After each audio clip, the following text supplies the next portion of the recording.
Hi, and welcome to the Research Room, a space to make research by the people, for the people. Perfect synergy.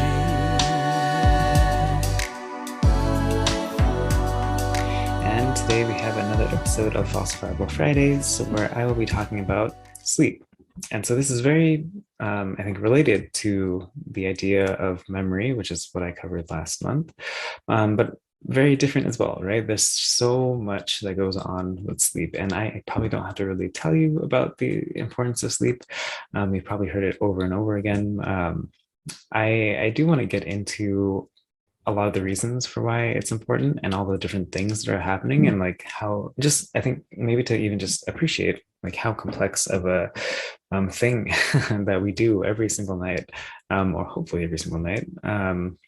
But yeah, I mean, you probably already know that with less sleep, and also with oversleep, right? It's not just about less sleep. Yes, less sleep predicts a lot of things, but also more sleep. When you are sleeping too much, that also predicts not so great things about your health. Um, but you can imagine already all the things that I might say that you will have like worse concentration, right? Or you might get into accidents more often. You literally might not even just want to show up to things and like important things. Those important things might include like maybe school for you, or maybe that's work. You just kind of stop showing up when you don't have enough sleep. You might also want to note that without sleep, I mean, on the absolute extreme end, right? That I mean, you would die without sleep. It is an absolute necessary function for us as humans. We have to get sleep. So if you don't do that, you die if you're sleep deprived for long enough. But then other things, right? So other things, because you have like lapses and like judgment and things like that, you might also end up unfortunately, dying from an accident, right? You just might make a silly error of some sort.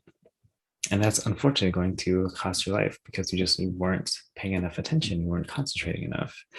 There's also things of like diseases that you could develop, or you're more likely to develop heart disease, high blood pressure, obesity, diabetes, having strokes, depression. Like the list kind of just goes on and on, right? It affects so many functions of our just everyday lives.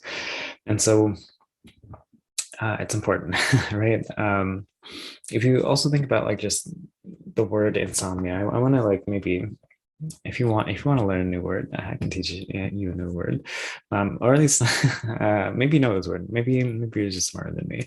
But if you think of the word insomnia, the root of that word is and uh, that is actually for the word somnolescent or somnolescence. So if you hear that word, if you want to ever use that word, that just means that I mean you're like sleepy, you're drowsy, things like that. So you can't get rid of that sleepiness, that drowsiness. You don't have the ability, insomnia, right? So if you think about that and you want to use it, cool. There's also like tests for seeing if you are getting like the sleep that you need. What does that mean, right? Because I mean, sleep isn't just sleep, right? There's so many things that go on with it. Those tests are called polysomnographs. You get hooked up with a whole bunch of wires and stuff, and you're monitored what's happening in your brain, and also like the other like things that are happening was like your eyes, are they doing what they need to be doing? Is your breathing happening the way it's supposed to be happening? Things like that.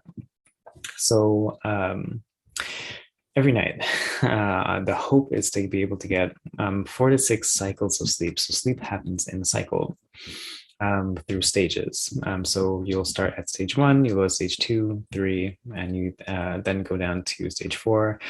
Stage 4 is a very special one. It kind of deviates from the normal pattern from stages 1, 2, and 3. And you also can divide these up into two different like main sections. One main section is non-rapid eye movement sleep, and then the other is rapid eye movement sleep.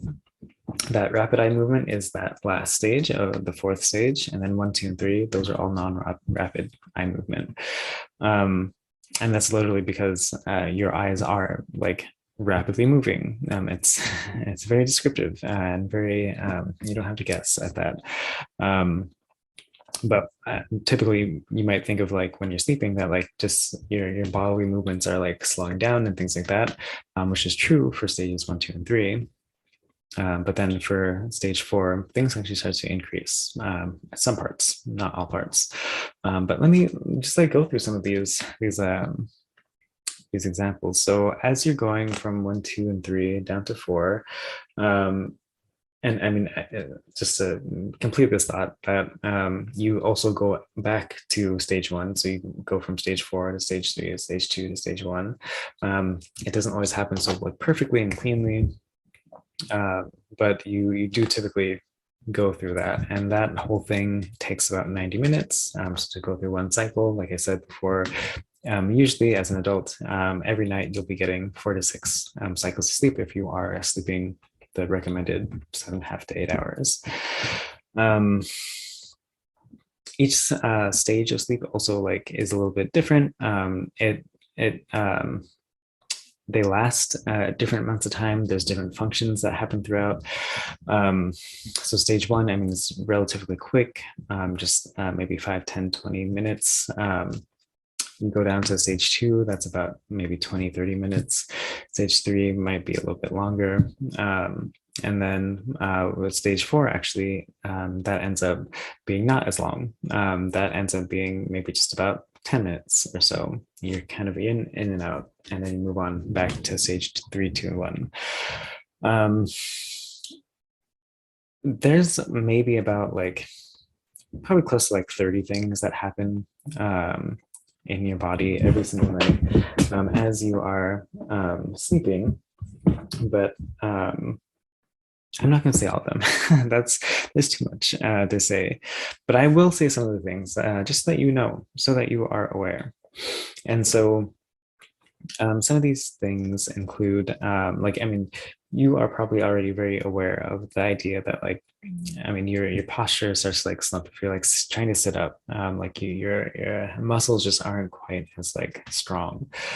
So your posture starts to like give way. You're less mobile. You also will not react to like the things that might like normally stimulate you. So like, I mean, literally just like being able to like feel someone like touch you or something like that. You're not necessarily going to be as aware when you are going into that first stage of sleep and throughout the night as well, as you go deeper and deeper into sleep. So there is that that happens. Then your brain is literally like doing things, right? So it's literally it's slowing down usually for the most part, how fast it's being active, right? So the way it's sending signals across your brain, it's doing it in slightly different ways, and that will show up in different like patterns of waves if you are hooked up to that polysomnograph. That happens through the first 3 stages, and then for the 4th stage, yeah, that increases a lot. It is the most active. It is even potentially more active than when you are awake. It's doing a lot of things. And honestly, I would say we don't really know entirely what is happening then. You're asleep. You can't, I can't say anything about that. You can only kind of guess as what's happening. But of course, a lot of that does deal with like things of just like the repair of things, but also the idea that it's trying to consolidate everything that's happened in your memory. What's important, what's not important, and what makes it to the long-term memory, what doesn't quite make it. And so, yeah, that's what's happening there as far as like brainwave stuff. Your parasympathetic nervous system and also your sympathetic nervous system. So your sympathetic nervous system is all about this idea of like being active and like doing things and moving, and it's that kind of stuff. Parasympathetic is to calm things down, rest, not move, things like that. So parasympathetic nervous system, that ends up increasing as far as like activity levels go, which means that your actual activity levels are decreasing. And your sympathetic nervous system, that ends up decreasing. So you're not as likely to like move around and like things like that, right? When it goes into the rapid eye movement, so REM, when that happens, that actually, like, it's not so clear. For some people, and for some people, some of the time, it might end up decreasing, and for some people, it might end up increasing. You can think of like maybe if you're having a bad dream or something, maybe your sympathetic nervous system is actually like increasing. You might actually like be fearful of something that's happening. Maybe you have to be active in your dream for whatever reason. And also, most dreams happen in rapid eye movement in that time. It's like 80% of dreams tend to happen then, about 20% happen in the other stages. And you're also just more likely to remember the ones that are in rapid eye movement. So that happens, right? This whole idea of like the shifting of parasympathetic and sympathetic activation. Your blood pressure tends to go down. Just kind of naturally, it goes down. I mean, your heart's also acting in different ways. So typically through stages 1, 2, and 3, it's going to slow down. But then it's also going to speed up sometimes. And that's going to happen particularly again in REM, that it's not necessarily going to be like this pattern that you know about, because in stages 1, 2, and 3, it is very patterned. It's going to slow down. And it's going to get slower and slower as you go deeper and deeper into sleep. But when it comes to REM, that doesn't necessarily happen again. If sympathetic nervous system is being more active, then your heart's also going to be more active. You're trying to get blood to all these different parts of your body. What else happens? So breathing, you literally will breathe less. You're taking in, not only are you taking in less like oxygen and stuff, but like I'm just literally like you're not inhaling as much, you're not exhaling as much. So that means there's also less oxygen going into the system. There's less carbon dioxide that's being produced. Cool. That also changes in REM. Sometimes you'll be breathing faster, sometimes you'll breathe slower. Again, I don't think people necessarily know why exactly this happens, but it does. There's going to be less tension in your airways, and especially in your upper airways. So in your throat, the beginning part of like your lungs, all of that is very much trying to like relax. And that's also why like the breathing stuff happens, right? That you're not taking in as much air and stuff like that. Like your muscles are literally just like not as active in that part of your body, and that goes more and more throughout your sleep cycle. Same for eyes. You don't have as much like control over your eyes. You don't necessarily it's harder to open them, it's hard to close them completely. It's kind of just on its own there. It's also harder to swallow for this reason, that since your muscles just aren't as active, they're not as under your control. It's harder to swallow anything. Things can definitely get stuck in your like windpipe. That's why like sleep apnea and stuff like that is like so dangerous. That's because you don't have control over your system of breathing here. There's going to be less blood that goes to the brain, so literally just like less blood is going up there. And I mean, that also makes sense that like, I mean, if it's less active, you don't necessarily need as much blood, you don't need as much oxygen and stuff that's being carried there. So that happens. But then again, the switch occurs when it comes to REM, that more blood is there, and that's because it's more active. You don't get to control your body temperature quite as well. For the most part, but so you're not producing as much heat when you are getting deeper and deeper into these layers of sleep. So again, like this list goes on and on as far as like what happens. There's so many things that are happening And it's such a like complex thing, right? Like it's kind of amazing to see like how well everything kind of just comes together. And it does this fairly seamlessly throughout the night, every single night. You don't ever have to think about it. You don't ever have to like build this skill other than like getting to sleep, of course, but like throughout the night, it kind of just takes over. Um, there's other things, of course, though, right, that surround this whole idea of sleep. So not just the idea of sleep itself, but also the quality of sleep that you might be getting. So when it comes to this, there's plenty of things that might affect it.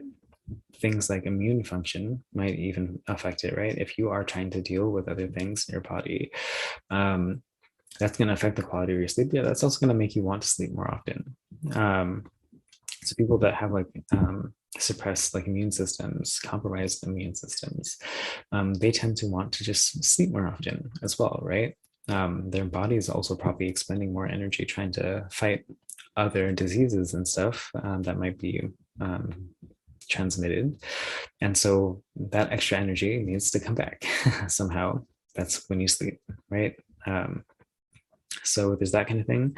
There's also just other like kind of demographic things that occur. So like older people tend to not have as good sleep, and there's a little bit of mixed findings on this, but in general, that does kind of happen.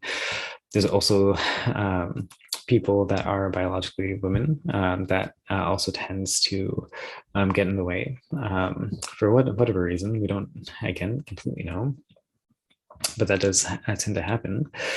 There's also, when it comes to education, to your socioeconomic status, you tend to get worse sleep. That's probably very like behavioral kind of stuff. When it comes to stress, that's of course going to affect your sleep. There's also depression, there's anxiety, these other like factors that are going to, of course, like that's the time that you also need the best sleep is also the time that like you're not necessarily going to get it because of these other like conditions that you're going through. If you have any like drug abuse or any alcohol abuse, that's also very much going to get in the way here. I mean, also like you can just kind of see like why, right? Like because sleep is affecting all these things, if you start to affect some of these other systems, that's going to in turn affect your sleep, and it's going to kind of just like loop, unfortunately, for better or worse, I guess, back, and it's going to affect your sleep, right? So anything, most anything that's going to happen, of course, like your body is still going to sleep, you're still going to want it, but like to be able to actually get there, that's going to be tough. Because of these other things. And then there's so much else, right? There's all this other stuff about like how tired you are during the day and how that's going to affect sleep. There's the idea of insomnia again. There's all the like kind of like weird movements that you might be having during the nighttime that you don't really have any control over. There's the inability to be able to sleep at whatever desired time that you want. There's so many things that happen. There are sleepwalkers. There's night terrors. There's bruxism, there's nocturnal leg cramps, there's these kinds of things, right? And again, we don't necessarily know why this stuff happens. They just do. So I have some questions still. This isn't necessarily like the normal kind of like research article, but I still have questions because although there's like definitely some answers to some of these things, like there's not enough for us to so confidently say like, oh, do this, this, and this, and you'll be fine. There's so many other just like variables there that like you don't really have any control over it. And so that's where it kind of comes into like your own head that like, oh, how does this affect me? Like, what do I know about myself? What do I know about my experiences? Like get better sleep, or like, why am I not getting good sleep, or like things like that, right? What works for you is not necessarily going to work for other people. So here's some questions that I have. First is like, we don't know if there really is this optimal time for sleep and what that means generally or for the individual. Yes, we say 7.5 to 8 hours, but also we don't really know that. Like, we do know outside of like this general range, things start to go wrong. Again, that's very like person to person dependent. there is some generality there, but we don't really know. Um, there's also the other idea that like, okay, so you're getting that amount of time. You also don't necessarily have control over how much time you're in stage 1 versus stage 2 versus stage 3. And is there an optimal amount of time for each of those stages? What if your body just decides, I only want to be in REM for 1 minute versus 10 minutes? What does that do? And does that affect everyone in the same kind of way? Probably not, right? It's probably also going to depend on how much stage 3 sleep did you get, how much stage 2 sleep did you get, all of that, which again, you also don't have control over. So like, what is this idea of optimal, and how do we actually get it? Does any of this even matter if you don't have control over it? And I don't know of any studies that actually look at like what might affect how much time you're staying in each of the different stages, and what might like make it more even, and if we even want that evenness and like things like that. So there's that whole idea to like kind of question. It's not to say that like sleep isn't important. Like that's just to say like, what do we actually do knowing that sleep is so important? So I guess a kind of like related question is, does sleep and the lack of sleep or oversleeping actually cause, and you can fill in the blank, right? That can go for most anything that you can think of, because it probably has some role in it, and yet it's not necessarily going to cause all these things. And that's also going to be very person to person dependent. For some people, they develop a physical illness, let's say, and that's going to affect their sleep. For other people, because they just weren't getting the good sleep that they were needing, they develop a physical illness. It could just be something else that completely causes both of them to happen at the same time.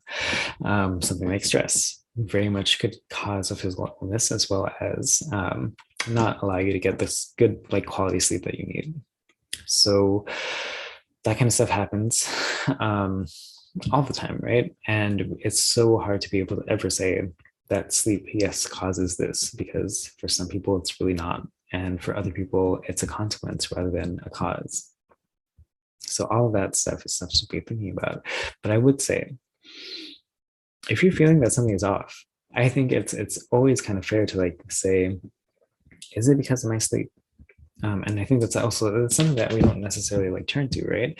This idea that like sleep is going to really affect all these other things in our lives. It does. It definitely does.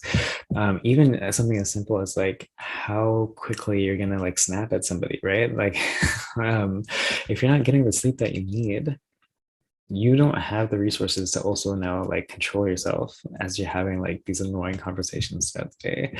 And so, what do you do about that, right? Get better sleep, and or at the very least question if you are getting good sleep. Maybe there are other things, right? But sleep helps. Sleep definitely helps. Maybe you're going through other things. Sleep is going to help clear up those other things, and then get you to a place that you can like appropriately interact with other people. So there's that kind of thing. The last question I'll say is, what exactly, even if all this is true, right? And I think it is, right? That sleep has such an important role in so many parts of our lives. What do we do, right? So I'll say one huge thing, right? That this whole idea that we typically sleep at night, that makes sense. That makes sense because our brains are literally wired to be awake when the sun is out and to be asleep when the sun is not out. That's something that has evolved in our brains over the years. So if that is the case, we also end up having other periods of tiredness throughout the day. And I mean, it's roughly mapped out as between 2 a.m. to 6 a.m. We're most likely to sleep, most likely to be tired. That also goes for 2 p.m. to 6 p.m. for whatever natural reason that happens. Should we be doing something about that? Should we be actually sleeping twice then? Should we be sleeping for 2 4-hour chunks rather than 1 8-hour chunk? Is there any difference? And I think people would like anecdotally say, yes, there is. But is there any actual research that shows that like one is better than the other? And for whom is it better? Is it just for everyone, or is it just for certain people? And I'm sure there's also like plenty of people that would be like very against this idea, right? That you would have to like take a break during the middle of your day to have to sleep for 4 hours. You would have to change a lot of things in society then. Um, and that gets into a lot of capitalistic economic mess of things that I'm not going to delve into here. But it is something to be thinking about. If we actually care about our health, if we actually care about like what is optimal or not, what does that mean? Should we be taking naps? Should we be scheduled with our sleep, right? Should we always sleep at the exact same time and wake up at the exact same time, even if you're feeling tired? Should we just more listen to our bodies and be like, and very naturally, like whatever time you sleep, whatever time you wake up, you wake up. There's that kind of stuff. There is also like I said, with naps, do you take that quick nap, or do you just wait to get that sleep later at night? How long do you take that nap? There's a little bit out there for sure, which I'll share, is that like you want to take shorter naps because you don't want to mess up your night sleep, and also because of the stuff about your sleep cycles and your stages. You have to figure out, how long is it before I get into stage 2? How long is it before I get into stage 3? And that's going to, of course, vary from time to time, but for the most part, it's going to be in some ballpark of like, maybe it's always 10 minutes, maybe it's always 15 minutes. And so you want to stay in that stage 1 kind of sleep. You don't want to go into that stage 2 and stage 3 unless you have the time and you know for a fact that you're going to be able to make like a full cycle.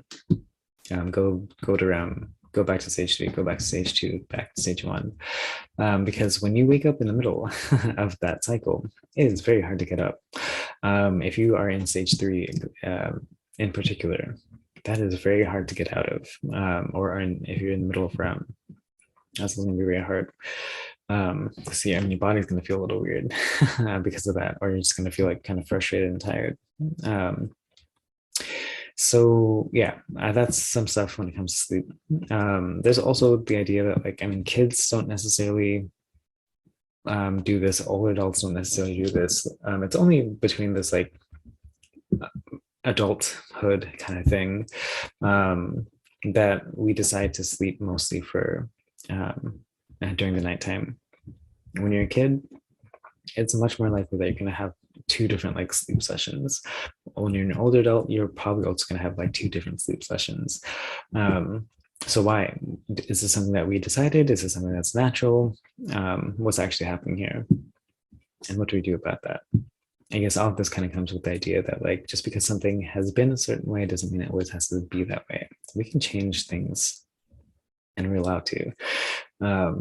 But it's an open question right now for how we need to be changing this.